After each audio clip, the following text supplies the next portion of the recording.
까칠한 세상 속 다정한 뉴스가 살아남는다의 새 코너 시도해봅니다. 5분 브리핑입니다. 저희가 이제 아침 뉴스 진행하는 조태임 기자, 저는 저녁 뉴스 진행하는 정다운 기자다 보니까 지금 매일매일 뉴스를 다루지 않습니까? 저희 어제 5시 반 정다운의 뉴스톱 530에서는 사실 메인 뉴스가 이재명 대표의 사과였거든요. 민주당 돈봉투 살포 의혹. 네. 오늘 아침 뉴스에서 다루셨죠, 선배? 좀 제목이 살벌한 것 같아요. 돈봉투 살포 이런 건데. 언제적 돈봉투가 또 나오는지 모르겠어요. 그러니까 이른바 이제 이정근 게이트라고 하죠. 이정근 전 사무부총장이 그 2021년 송영길 전 대표가 뽑혔을 당시 전당대회에 뭐 돈을 뿌렸다, 현역 의원들에게 돈을 뿌렸다 이 의혹이 제기되면서 민주당은 일파만파하게 하루하루 새로운 보도들이 나오고 있잖아요. 정말 기자들 카톡방에도요. 뭐 돈을 받은 것으로 의심된다는 그 의원들의 명단이 맞아요. 찌라시로 계속 돌고 있어요. 그러니까 민주당은 되게 난감한 상황인데 어제 이재명 대표가 결국 사과를 했고 그리고 송영길 전 대표에게 송영길 전 대표가 지금 프랑스에 나가 있어요. 그래서 귀국을 요청하겠다 이런 의사를 어제 밝혔는데 민주당 입장에서는 안 그래도 이재명 대표에 대한 사법 리스크가 있는 상태에서 또 전 대표를 둘러싼 이런 돈봉투 살포 의혹이 있다 보니까 굉장히 난감한 상황이죠. 저희 어제 저녁 뉴스 할 때까지만 해도 송영길 대표가 사실 회신이 없는 상태였거든요. 특별히 지금 뭐 어떻게 다시 귀국한다고 얘기했나요? 네, 그러니까 오늘 새벽에 어떤 기사가 떴냐면 연합뉴스가 이제 송영길 전 대표 통화를 해서 이렇게 입장을 밝힌 기사를 썼어요. 근데 송영길 전 대표가 그때는 귀국 의사를 뭐 조율하겠다 뭐 이런 식으로 얘기를 했는데 조금 전에 뜬 기사에 의하면은 22일 기자회견하는데 프랑스 파리에서 기자회견을 하겠다. 한국으로는 안 들어오고 본인이 지금 들어와서 문제를 풀어야 될 시기인 것 같기도 한데 그래서 하여튼, 민주당 이제 그러니까 민주당 내에서 조금 이제 쓴소리를 하는 의원들은 이거 그러니까 결자 해지죠 일종의 송 전 대표가 와서 문제 해결해야 된다. 이제 검찰 수사도 받아라 뭐 이런 얘기를 하고 있는데 이 갈등은 뭐 새로운 보도가 계속 나오면 나올수록 좀 민주당 입장에서는 곤혹스럽지 않을까. 검찰 수사 또 어디까지 칠지도 궁금해지네요. 다음 넘어갑니다. 빠르게 5분 안에 끊어갑니다. 전광훈 목사의 공천권 폐지. 김기현 대표 그 입 다물라. 제목 뭡니까 이거? 제가 이제 국민의힘 상황을 설명할 때 전광훈 트라우마라고 얘기를 하는데 거기서 벗어나질 못하고 있어요. 저는 이해가 안 가요 도대체.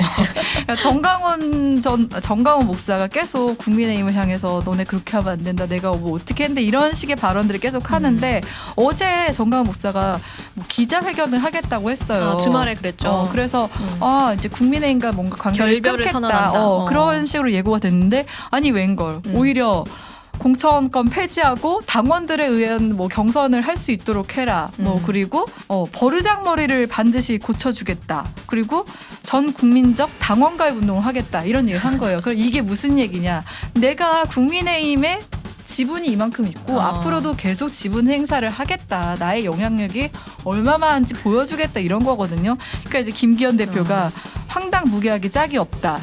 그 입 닫아달라 이렇게 얘기를 했어요. 근데 이제 김기현 대표의 이런 반응을 놓고서 이제 당내에서는 아니 앞서 정강훈이 그렇게 말을 할 때 좀 그때부터 진작에 그러니까 김재원 최고위원회 5.18 뭐 헌법 전문 반대 발언이나 뭐 그런 발언을 할 때 김재원 최고위원에 대해서 강한 징계를 하고 정강훈 목사에 대해서도 끊었으면 되지 않느냐. 선긋게 했어야 되는데. 너무 늦은 거 아니냐 이런 얘기도 나오고 또 일각에서는 지금 이제 정강훈 목사가 하루 만에 입장을 바꾼 거다. 예를 들면은 이제 관계 끊겠다 했는데 하루 만에 내가 당원 가입 운동을 하겠다 이러니까 차라리 이 말을 바꾼 빌미를 갖고 이참에 끊어내라 이런 의견도 있더라고요. 그래서 국민의힘 입장에서는 최근에 윤석열 대통령 지지율도 많이 떨어졌지만 국민의힘 지지율도 한 달 사이 한 8%포인트 떨어졌거든요. 그러니까 지금 거기에 한 요인 중에 하나가 이 정광훈 목사 이 발언인데 매우 큰 요인일 것 같아요. 이거는 정광훈 목사의 어떤 발언이나 스탠스는 중도 보수를 지향하는 분들의 입장에선 전혀 절대 호응할 수가 없는 것들이잖아요. 근데 국민의힘 내에서는 이제 그런 고민이 있었죠. 이거를 끊어내도 될 거. 그러니까 어떻게 보면 좀 강한 지지 기반이 될 수 있으니까 그거에 대한 우려 때문에 지금까지 좀 싹을 잘 못 잘랐는데 이제 어떻게 좀 김 대표가 대처를 할지는 좀 봐야 될 것 같아요. 네, 마지막 전세 사기 이슈인데요. 전세 사기 이슈는 이제 오늘 우리 저녁 뉴스에서도 좀 네. 집중적으로 다룬다고 하잖아요. 저희 어제도 사실 너무 안타깝게 음. 또 한 분이 돌아가셔서 짧게 소식을 좀 전해드렸었는데 오늘은 그래서 피해자분들이 실제로 어떻게 좀 생활하고 계시고 지금 정부에서 이뤄지는 대책이 얼마나 실효성이 없는지 그리고 정말 무엇이 필요한지 뭐 일단 경매를 중지해달라는 게 가장 중요한 요구죠. 네. 네, 그 부분에 대해서 목소리를 좀 전해드리고요. 그리고 정부가 어떤 대책을 세우고 있는지 저희 경제부 기자와 함께 천천히 짚어볼 예정입니다.